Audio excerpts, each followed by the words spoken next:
Some say Chinese is one of the most difficult languages in the world, and learning it is almost impossible. So learning Chinese, the most difficult thing. 非常非常非常非常非常难. So I'm sort of tone deaf. I can't really hear them. I think the cultural mindset is the biggest complication for The us. grammar. 知吃思诗都还难。 It's just complicated so much. Only because you're not learning it in the right way. Why not try Takeaway Chinese, where you can take some Chinese away and experience progress day by day. Takeaway Chinese, we will promise you a difference.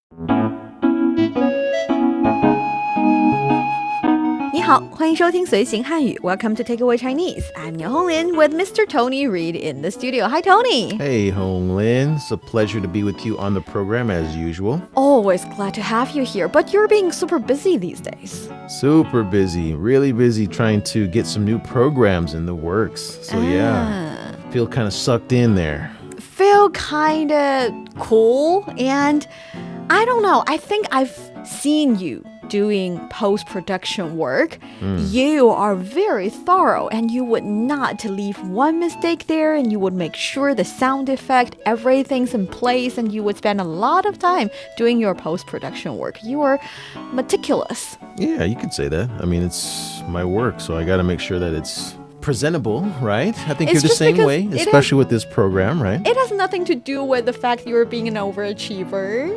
Not at all. Just trying to... Perfection is the goal, huh? Quality production, just like with this Takeaway Chinese, right? Oh, thank you. See, when you say that, it's hard to argue with you. The reason I'm bringing it up or teasing you a little bit over there is just because nowadays there has been a word that's been very trendy in the Chinese society. I think the idea is to compete really radically, really fiercely, and also trying really hard to be an overachiever. And you suddenly realize, compared to, for example, several years ago, your work is getting harder and harder. The environment is getting super competitive. And it's not entirely necessary to be that competitive. And for some people, this word, specifically 内卷 actually means, well, the experience of being locked in competition that one ultimately knows is meaningless in some sense. So you're working so hard for not much or sometimes nothing. That would be 内卷. Or English, I think its translation would be involution. Involution. I know evolution, but involution. I've looked it up. It's a little bit different. Yeah, it started with its original meaning in Chinese as well, but then people picked it up and giving it new meanings. That's what we're talking about today. All right. So for our dear listeners, if you're interested in Chinese culture and you want to get a grip on the Chinese language, then this is the show for you. Stick with us for 30 minutes and you soon see the right words. And for more fun Chinese learning, follow our Facebook page, CRI Learn Chinese, to watch many fun videos and live streams. But now, let's provide you with some free Chinese for takeaway. 你经验分享会的讲话稿写完了吗？写完了啊， PPT 也做完了。不过我想再美化一下。啊，老板要求做演示文稿了吗？没有，只是我觉得这样更好。我还准备了小视频，尽善尽美嘛。怎么不知不觉就卷起来了Yeah, it sounds like there's a little bit of a competitive drive there. Oh, yeah. And for no reason. And in this conversation, actually, the word 内卷 is used in even a more sophisticated way. We'll explain a bit later. Okay. But for the first sentence, 你经验分享会的讲话稿写完了吗？ So this is, have you finished your speech for the experience sharing meeting? 你经验 So, ni is you. 经验, this is experience, right? Experience. And then 分享会. 分享会. So this is an expression kind of like, I know 会 has something to do with meeting. Yes, so 分享会. Like an experience meeting? Sharing meeting. Oh, sharing meeting. So 经验 is experience. 分享 is share, to share or sharing. And 会 is meeting. So 你经验分享会 or 你的经验分享会. So you experience sharing meeting 讲话稿. So this is like your experience sharing meetings, apostrophe S. Yes, perfect. 讲话稿. 讲话稿. So this is like a speech or something that you've written to prepare for. Perfectly, your speech, right? yes, because 讲话 is actually a speech already, and 稿 carries the meaning of the script. So 讲话稿 would be the script of your speech. Right. And then 写完了吗? So 写完, I think that has something to do with being finished. Yes. Right? And then 写 is like writing. Writing. Right? Okay. So have you finished writing? Yes. 写完了吗? 你经验分享会的讲话稿写完了吗? The reason that we don't have a 经验分享的会 is because we have 的讲话稿. So in the Chinese sentence, I think we've talked about it a little bit. There is the apostrophe S 的 you can use in between two nouns or a adjective and a noun, but you don't have to use it all the time for the rhythm of the sentence, for the beauty of the sentence. You would omit some of it so that it sounds better. So in this case, we only have one 的 between 经验分享会 and 讲话稿. Okay, so in a sentence, you only use the once. Or if it's a really long sentence, you try to keep the 的 in a certain speed to control the rhythm of your sentence. You don't want them too close together. Okay. Break the tempo, Okay, the melody of your speaking. All right. Yes. 写完啦 PPT 也做完了不过我想再美化一下 So this is, it's done, and so is the PPT. But I want to beautify it a little bit more. Yeah. So 写完了. So this is 完了 is finished, and then 写 is like right. So it's already done. It's written. already done. And then PPT 也做完了. So my PPT is also done. Yeah, and here PPT is PowerPoint. It's the presentation. I think it's the visual aid here. Yeah, Microsoft PowerPoint. I think everybody knows PowerPoint? what PPT at this point is. Yeah, and the thing is you can use PPT directly in your Chinese sentence. Nice. Everybody understands. Cool. And then 不过 But oh, this is another 但是 so 不 yeah, 过 yeah. Okay. And then 我想 or I want. I'm thinking, I'd love to. Oh, right. 再美化一下. Yes. So 美化 is like beautiful, right? Or 美 is beautiful. 美化 is beautify. Beautify. Yeah. 一下, that's like one more or A little bit. A little bit. So 再 something 一下 carries the meaning of do a little bit more. So 再 we know we can use it as again. So for example, 我要再写一遍 I'd like to write it again. But it also carries the meaning of I want a little dash on it. I want a little more. So 再吃两口 eat a little more. And that 再 is used the same way we're using it in this sentence. 我想再美化一下 it means I have already finished doing it, but I want it to be better. I want to make sure the color, the matching of the color is good. The font is good. For example, animation is good. That is 美化 beautify it. 我想再美化一下啊老板要求做演示文稿了吗 So this is, did the boss ask for a presentation? That is a really good So the or we would just say but in China they go yeah, that's what we do. Very confused. It's like you're really surprised. But Really it can also surprised. be rude too, right?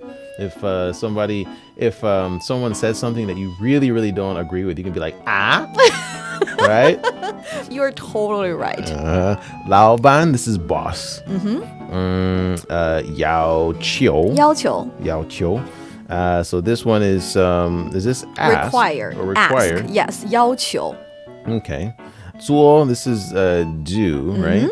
演示文稿. Yeah. This is an expression for This is the PowerPoint. presentation? Yeah, that's the PowerPoint precisely. That's the way to say PPT in Chinese. That's the PPT's Oh, official PPT is- name in Chinese. Got it. 演示文稿. So PPT is much easier to say. I know, but 演示 means to present, to show, to illustrate. 演 carries the meaning of act. And 示意, so point. If you're on the stage acting like a monkey, pointing at everywhere, trying to show people how it means, it's 演示, so to show. 文稿 is a file. It's a script. It's something. So 演示文稿 would mean the file that you use to show. So that's the PowerPoint, PPT in this sense. 演示文稿. So 要求做演示文稿了吗? Did the boss really ask for a presentation? Did he ask you to make a PPT? That's what the sentence So essentially is ask about. here is 要求. 要求. Or is it just 求?要求. 要求. Yes. Okay. 没有，只是我觉得这样更好。我还准备了小视频，尽善尽美嘛。Okay, so that's no. It's just that I think it's better this way. I also prepared a little video to make it, even better. Right? So 没有 means no or don't have. And here it means he hasn't asked. Okay. So 只是is just, right? Just. 我觉得. So this is like I feel. I feel, I think, I believe. Yeah. And then 这样. 这样. Like this. This. 更好. This is like better. Better. So 更 is greater of something. 更好, better. 更大, bigger. 更高, taller. 更. Okay. And then 我还准备了. And 准备了 is like to get ready, get something ready or to prepare, right? And then 我还 here, is that like already? It's also. Also. Okay.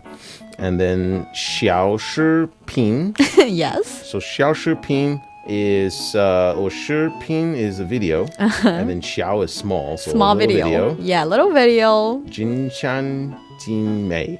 尽善尽美. 尽善尽美. This is another expression, right? Yes. So this is like getting better or getting closer to perfection, right? Exactly. So 尽善尽美, we have 尽 meaning to exhaust, to reach the best state or to reach the end. And 善 means 完善, so it's perfect. And 美 means beautiful. So to be as perfect, as beautiful as possible, to be as great as it gets. 尽善尽美. It means to, like you said, reach for perfection. Okay. 尽善尽美嘛. Basically, in this sentence, you can use it the way it's been used in the conversation. If people are saying, you're doing too much work, you're working too hard, you can just say, 尽善尽美嘛. I want it to be as great as it can. And then the last sentence, 怎么不知不觉就卷起来了? So this is, how come all of a sudden it's becoming a hyper-competitive task? Yeah. So 怎么 is like how come, right? And then 不知不觉. 不知不觉, that is an expression. Yeah. An idiom. This is an idiom for something that you can't understand or something you can't see. It's something you didn't notice. Okay. So without noticing, without it All of a sudden. all of a sudden. So 知 is 知道, so to know. 觉 is 感觉, to feel. Right. 不 we know is no or haven't. So 不知不觉 is I didn't notice, I didn't feel anything, but it's all of a sudden happening. So 不知不觉. And then 久. 久. So here It this means 久 then or is just. then or just. And then 转起来. 卷起来. Yeah. So this is like getting closer and closer to being something. This is a hard one. I don't blame you for not knowing what it means. To start with, let's start with 起来.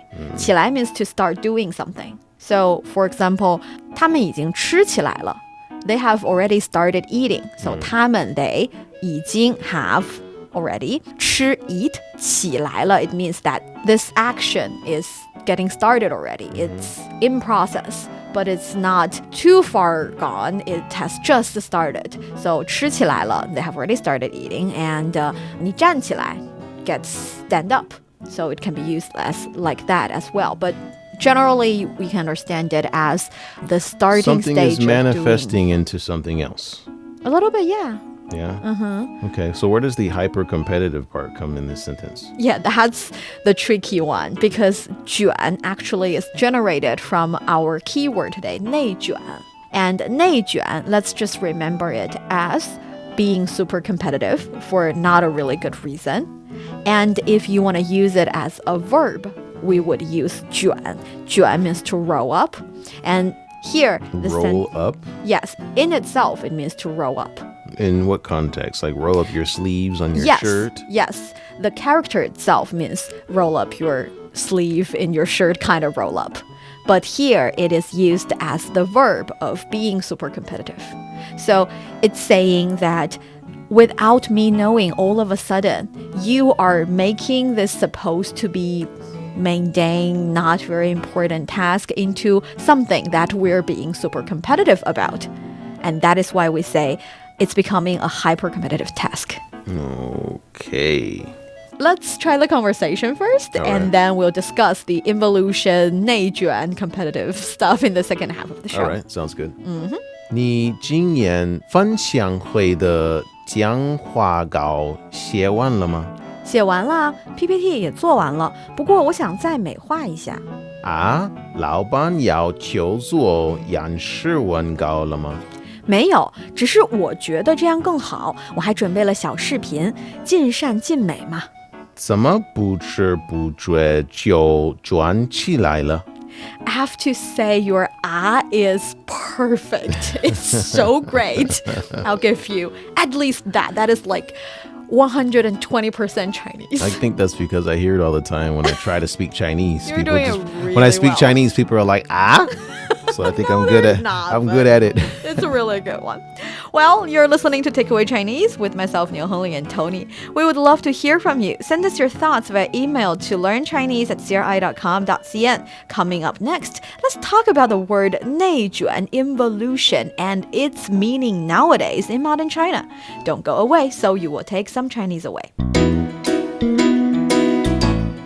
Welcome back to Takeaway Chinese. I'm Niu Hongli with Tony here in the studio.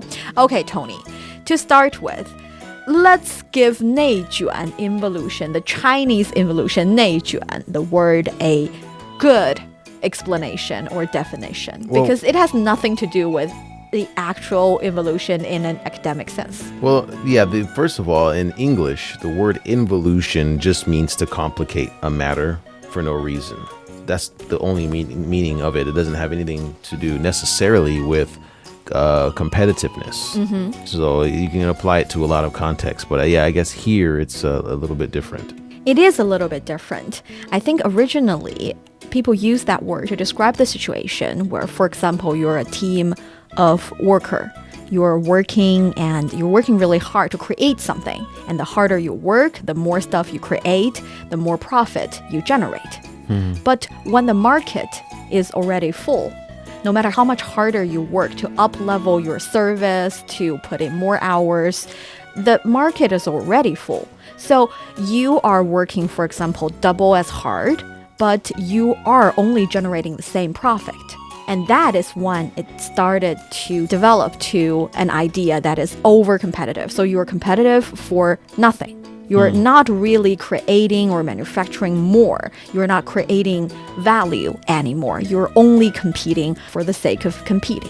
You know, it's interesting because that might be one element of this 哪家? 内卷. Oh, 内卷, right. When we had discussions about this on this subject in a different program, it was the notion that a lot of people feel that because in their society, a lot of other people are taking action in certain areas, they have to do it as well. Otherwise, they will be left behind. Yeah. For example, if they have children and other people are having their kids take certain lessons or do certain things, in that regard, it seems like their kids are moving up the ladder in those areas. And if they don't do it, then it feels like it's kind of bad for their kids and their kids will be disadvantaged. So they have to do it. And so obviously there's, a lot of pressure for that in that regard. And then maybe in the work environment, same thing. Other people are doing this, so that means that you have to do it as well. but it doesn't really, as you mentioned, it doesn't necessarily mean that it's going to elevate you in any way. It's just a process where you have to bend over backwards or break your back to do something that everyone else is doing, with this notion that this is going to make me better because everyone else is doing it, but in essence, it's not. It's not. So I have a question for you, Tony. Do you think whether or not this person in a conversation trying to make a presentation, beautifying you mean the conversation we had for the... Yes, for the first part, whether or not is this behavior a behavior of 内卷? The examples that we gave earlier, I don't think so. I think it's more, that is an example in the English context, complicating things for no really apparent reason. You know, there's not much, fruit that's going to be generated from your labor. So, but this person just wants to do it anyway. But it's possible that after this person, he raised the bar so high and the boss is going to ask everyone to make presentation, whether or not they have the time or, energy to do so, and they have to work harder and they're not getting their, salary raised because it's mandatory now. That's not my experience. My experience is the boss will continue to ask that person to do more work. Right? Because other people may not be capable of doing that, and they know that, and they don't want to cheat. They don't want to train people to do that, so they'll just exhaust this person. It's like, oh, okay, you're just letting us know that you're capable, so now we're just going to make you work more. That is a funny answer I didn't anticipate. But I think even though 内卷 is a word that's only been used with this specific meaning in recent days, we do have a lot of other expressions in the Chinese language that, carries similar ideas. For example, we have 恶性竞争. 恶性竞争? 恶性竞争, vicious competition. So 恶 means, awful, bad. Doesn't that opposite mean to good? Doesn't that mean hungry? It means hungry. Same pronunciation, different character. So we say 善恶. So 善 means benevolent, and 恶 means vicious. 恶性 means something that's bad. Bad competition. So 恶性竞争. For example, if you put rumors out there about your competitors, if you, let's say, hire a group of people, go make a fuss about the problem that doesn't really exist in your competitor's shop. Sounds like politics. They do that all the time. Well, that in Chinese would be 恶性竞争. It's not tolerated, especially in for example, politics or in a, let's say, commerce-related realm. You mean vicious competition is not tolerated? Well, no, it's not supposed to happen. For example, you can say good things about your product, but you cannot create false information, bad things about your competitor's product. That it would be 恶性竞争. Well, if you sabotage it, then that's not Don't necessary. sabotage it. It's just, That's the same thing, but it's just not very direct. It's indirect. Sabotage your competitor. Competition is going to find a way. They'll find a way. Is also not acceptable. Okay. Yeah, so 恶性竞争 is not acceptable, but I think it's, again, a little bit closer to this super competitive idea. And also we have 水涨船高. 水涨船高. Perfect. Yes. So 水 is water. 涨 is to level up, rise. And 船 is the boat. And 高 means high. So 水涨船高 essentially means when the river rises, the boat flows high. I think it can also be used to describe the situation you've described. That is, when other kids are going to a lot of extracurricular classes, your kids has to go as well because the environment is being uplifted. The level of, for example, 4th graders is already really high. And you are going high with it, no matter what. So 水涨船高. This word is an idiom. It has been there for quite a long time, and you can use it for good things and bad things. You can say, for example, if your salary is rising, it can be because you're performing really well, or the entire industry is just booming. If you're in a booming industry, then you would experience, or you would share the benefit anyway. 水涨船高. So describe good things and bad things. All right. And also, a really good expression, I would say, is 过度内耗. for involution 内卷。国的过度国度内耗。内耗 So, I'm not even sure. 国 is that like over. over? Uh-huh. And then So 过度 actually together would be over. So 度 carries the meaning of degree. And if you're going over, it means it's excessive. overboard, huh? Too much. So 过度 excessive. 内耗 basically means to consume, but 内 carries the meaning of inward. That is why the direct translation would be internal friction. It means the energy you spend in internal aspects. So just burning yourself out. Yes. Okay. So 过度内耗. I think 过度内耗 is a really good explanation of 内卷. That is, for example, instead of helping your company finding new ways to develop, to create new product, to up-level your service, you're not doing that. You're just trying to outshine your colleagues. And that would be useless consumption of your time and energy. And that is 内卷 in in the society nowadays. Okay, so for this expression, 国度内耗 is just Another way of people not being very productive and just burning themselves out for not good reasons. For no good reasons. Okay, that makes sense. And here we have another one. This is I think this is more like a joke on the internet people post. I found this in the form of a slogan of a company. It is 累死自己，饿死同行. Okay, I hear some words that I recognize there. Directly, you can translate it to tire to death for ourselves and starve to death for our competitors. Okay, so that sounds like I'm going to work myself to death to be competitive, and then I'm going to work so hard that my competitors are not going to have anything to eat. You're going to put them out of business. Yes. So they're going to pretty much die from starvation. Yeah, but it's a little excessive. But what I can't get over is you have to kill yourself to get them to that point. So they're both dead.